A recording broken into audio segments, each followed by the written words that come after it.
मुंबईतल्या आझाद मैदानात उद्यापासून धनगर आंदोलक दीपक बोराडेंचं उपोषण. आम्हाला अटक करण्याचा प्रयत्न केला तर मुंबईत काय होईल सांगता येणार नाही. दीपक बोराडेंचा प्रशासनाला इशारा. मुंबईच्या अंधेरी पश्चिमेतील वर्सोवा परिसरात कांदळवन वाचवण्यासाठी पर्यावरणप्रेमींचं आंदोलन. आंदोलनाला अभिनेत्री दिया मिर्झाची उपस्थिती. कोस्टलच्या कामासाठी कांदळवनातल्या झाडांची कत्तल होऊ देणार नाही, पर्यावरणप्रेमींची भूमिका. नाशिकमध्ये सकल मुस्लिम युवकांच्या वतीने जनजागृती अभियान. काल नितेश राणेंनी केलेल्या वक्तव्यावर नाशिकमध्ये एकोपा टिकून राहावा यासाठी अभियान. कुंभमेळ्यात फक्त हिंदूंनी स्टॉल लावा, इतरांनी लावू नका असं राणेंनी केलं होतं विधान. पुण्याच्या आंबेगाव तालुक्यातल्या धामणी इथे घराच्या जागेच्या वादातून दिराकडून वहिनीवर कोयत्याने वार. आरोपी सुरेश सोनवणेला पोलिसांकडून अटक.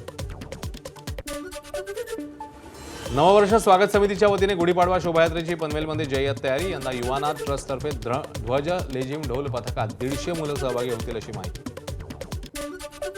रत्नागिरीतल्या दापोलीच्या समुद्रकिनाऱ्यावर पर्यटकांची प्रचंड गर्दी. शनिवार आणि रविवारची सुट्टी एन्जॉय करण्यासाठी पर्यटक दापोलीत दाखल.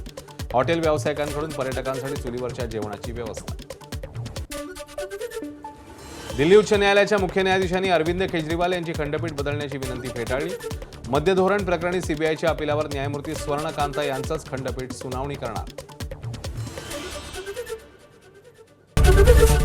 एबीपी माझा, उघडा डोळे बघा नीट.